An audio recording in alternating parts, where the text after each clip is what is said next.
Un très bon après-midi à vous tous qui suivez la télévision rwandaise. Voici le sommaire de l'actualité de ce mercredi.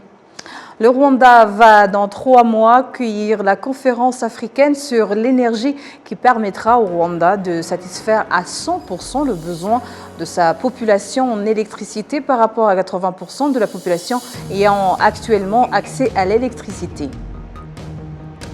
La présence des forces rwandaises de défense en République centrafricaine s'est avérée bénéfique pour contribuer au rétablissement de la paix et de la sécurité dans ce pays dans le cadre de l'accord bilatéral existant entre les deux pays.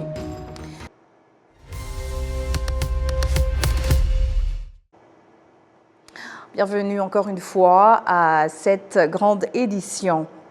Le Rwanda va dans 3 mois accueillir la conférence africaine sur l'énergie qui permettra au Rwanda de satisfaire à 100% le besoin de sa population en électricité par rapport à 80% de la population ayant actuellement accès à l'électricité. L'on observe en effet que presque toutes les entités administratives au niveau des cellules, surtout sur le territoire national, ont accès à l'électricité qui a beaucoup contribué au changement de la situation socio-économique de la population. Cependant, si tout le monde n'a pas encore l'électricité, c'est suite au déficit du budget, problème qui sera inscrit à l'agenda de la conférence africaine sur l'énergie qui rassemblera des investisseurs, des experts en matière de l'énergie, des industriels et des entreprises financières. Le ministère des Infrastructures indique que c'est important que le Rwanda accueille cette conférence parce que ça permettra l'accroissement des investisseurs dans le domaine de l'énergie. Cette conférence sera conjointement organisée du 4 au 6 novembre 2024 par le Rwanda et la société Informa Market. Et il y aura en marge une exposition des produits et matériels relatifs à l'énergie. La conférence proprement dite se penchera en outre au problème de la population du continent d'environ 600 millions de personnes n'ayant pas accès toujours à l'électricité.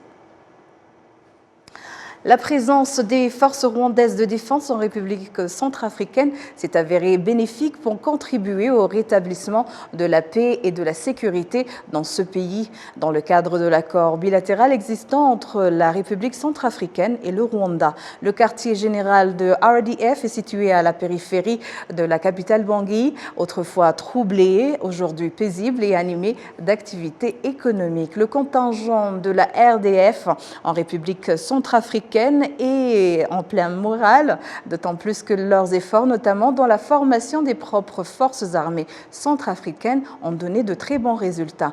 Les militaires rwandais stationnés en Centrafrique y sont depuis décembre 2020 déployés en complément d'un autre contingent des RDF qui servait déjà dans ce pays sous la bannière de la mission des Nations Unies pour la stabilisation en Centrafrique depuis 2014. Jean Damascène Manishimwe nous fait le reportage.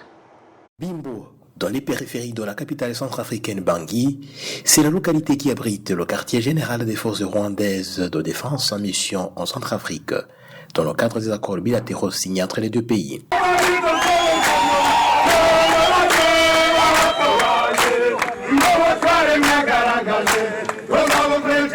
Dans une ambiance totale, les forces rwandaises veillent jour et nuit à la sécurité de la population centrafricaine. Pour preuve, la circulation intense s'observe toute la journée dans la capitale et les affaires vont bon train. Les forces rwandaises ont déclaré fières d'avoir contribué à la sécurisation de la Centrafrique.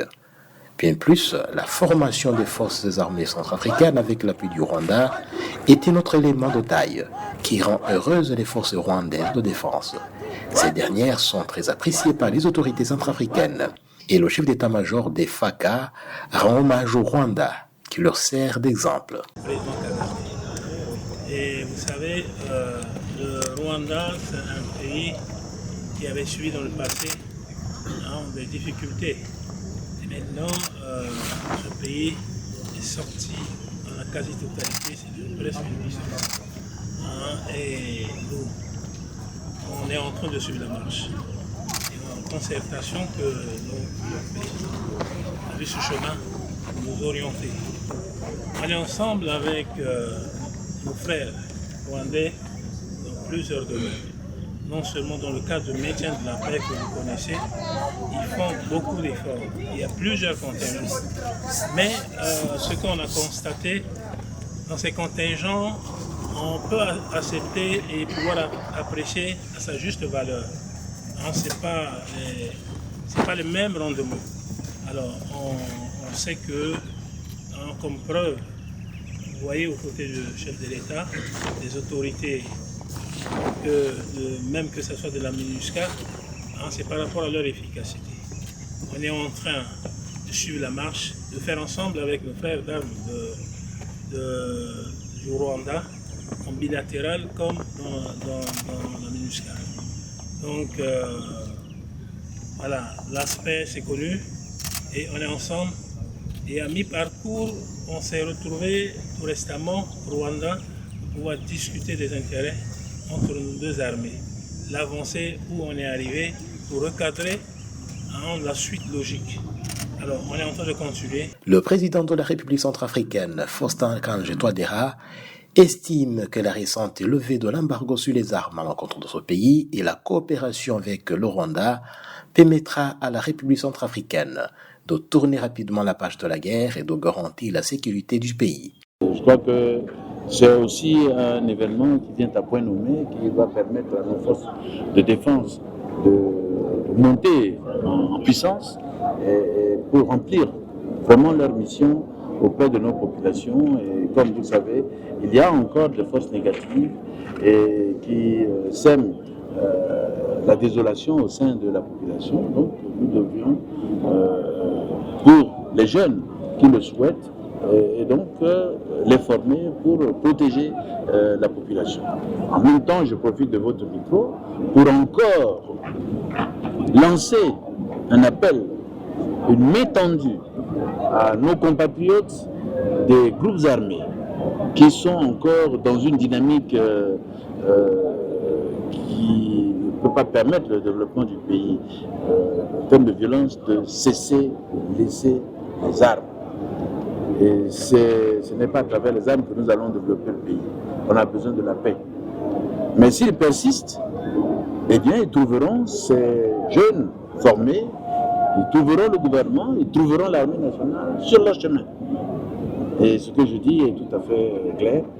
Nous ne sommes pas devant la guerre, nous leur demandons de déposer les armes. Nous sommes prêts à les accueillir dans des programmes de formation, DDR. Et vous voyez, ces jeunes-là ont été recrutés sur l'ensemble du territoire. Ce ne sont pas seulement des gens de Bangui, ils ont été recrutés à travers le territoire et c'est des jeunes qui sont vraiment en vie, en voyant ce qui se passe dans le pays, veulent apporter leur contribution. Donc eux qui sont encore là-bas, qui rentrent dans la dynamique pour servir leur pays et participer au développement du pays. Rwandais à mission en République centrafricaine dans le cadre des accords bilatéraux ont atterri pour la première fois à Bangui en 2020, soit 6 ans après le déploiement des forces rwandaises dans le cadre de la mission onusienne de maintien de la paix. Jean Damascene Malishimwe depuis Bangui pour la TV rwandaise. Le Rwanda abrite du 21 au 23 de ce mois d'août 2024 le sommet africain sur les ressources humaines, un événement de premier plan réunissant des professionnels des ressources humaines, des leaders de l'industrie et des décideurs politiques de toute l'Afrique afin de favoriser le dialogue, de partager les meilleures pratiques et de stimuler l'innovation dans le domaine des ressources humaines. Ce sommet se penchera également sur les droits des employés et l'association des responsables chargés de la gestion des ressources humaines au Rwanda et autres experts dans le domaine de l'emploi indiquent que certes le Rwanda s'est doté d'une législation régissant notamment des droits des employés, mais qu'elle doit être appliquée comme c'est le cas pour d'autres lois.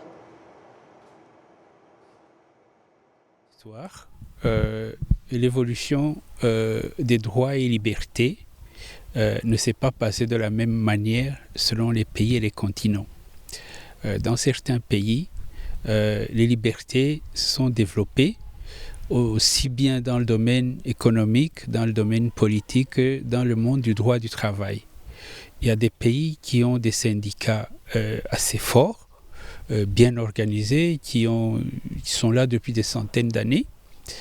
Et il y a des pays avec des régimes politiques un peu plus durs qui ne veulent pas donner beaucoup de liberté aux travailleurs. Donc, ce qui s'est passé dans les pays que vous mentionnez où la liberté, les droits des travailleurs ont régressé, c'est que dès le départ, il n'y avait pas assez de liberté dans les lois de ces pays. Donc, il ne s'agit pas des pays qui avaient accordé des droits et les ont récupérés. Il ne s'agit pas de cela du tout, mais il s'agit plutôt des pays qui n'ont jamais accordé leurs droits aux travailleurs, où il n'y a pas de syndicats, ou selon les cas, où les syndicats sont faibles. Donc, dans ces pays, probablement que c'est là où vous avez trouvé le phénomène que vous mentionnez, que les droits des travailleurs ont régressé. L'autre facteur sont des facteurs d'ordre économique. Aujourd'hui, les pays font face à des difficultés économiques de diverses natures. Il y a des pays où on voit qu'il y a l'inflation. Aujourd'hui, plus qu'avant. Il y a des pays où les emplois ont été détruits. Dans ces pays, même s'il y avait des syndicats, même s'il y avait la liberté d'association, il va être difficile pour un demandeur d'emploi de trouver du travail. Il va être difficile quand l'offre d'emploi et la demande d'emploi n'arrivent pas à se rencontrer de façon égale. Il va y avoir des difficultés et les droits vont reculer. Donc c'est ça les deux causes. D'une part, l'histoire des droits et libertés dans les pays, et d'autre part, la situation économique. Si l'économie ne fonctionne pas bien, ça affecte la vie des individus et aussi ça affecte les droits individuels de toutes sortes. Pourquoi ? Pour pouvoir se rencontrer et négocier des conditions de travail, il faut qu'il y ait le travail déjà. Il faut qu'il y ait de l'emploi. Mais s'il n'y a pas d'emploi, on va se rencontrer pour parler de quoi ? On ne va même pas se rencontrer du tout parce que d'un côté, vous avez les employeurs, de l'autre côté, vous avez les travailleurs.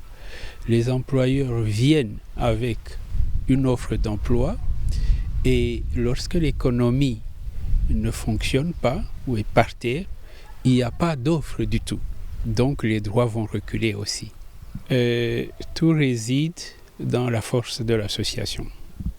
Si l'association est faible, vous comprenez bien que ça va être difficile qu'ils viennent représenter et obtenir des avancées pour les travailleurs. S'ils sont plus forts, c'est bien, mais c'est toujours une question d'équilibre dans ce qu'offre l'employeur et ce que demande le travailleur. Si l'employeur, comme je l'ai dit, est en difficulté, l'offre va être réduite, va être petite. Et la demande des travailleurs en termes de salaire, en termes d'autres avantages, va être grande parce qu'ils sont en difficulté. Donc l'économie est à la base. Deuxièmement, j'ai mentionné la force des associations. L'histoire de pas mal de pays, je ne sais pas au Rwanda, parce que je n'y étais pas, mais la plupart des pays africains, et que les syndicats étaient politisés. Et avec l'évolution, ils sont de moins en moins politisés et de plus en plus faibles. Donc ça, c'est la situation que je remarque aujourd'hui. Par contre, les droits des travailleurs sont non seulement respectés, mais renforcés par la loi et par les systèmes qui ont été mis en place par le gouvernement, le ministère du Travail, de la fonction publique, mais aussi l'inspection du travail, qui veille à ce que les droits élémentaires soient respectés. Mais des acquis plus importants sont atteints lorsque l'économie est en bonne santé. Et c'est sur ces images que nous achevons cette grande édition. Merci à vous tous qui étiez au rendez-vous d'actualité d'aujourd'hui. Au nom de toute l'équipe, je vous souhaite de passer une excellente suite des programmes de la télévision rwandaise. Vous étiez avec moi-même, Michel Adukunda. Au plaisir de vous retrouver prochainement pour un autre programme d'actualité. D'ici là, portez-vous bien.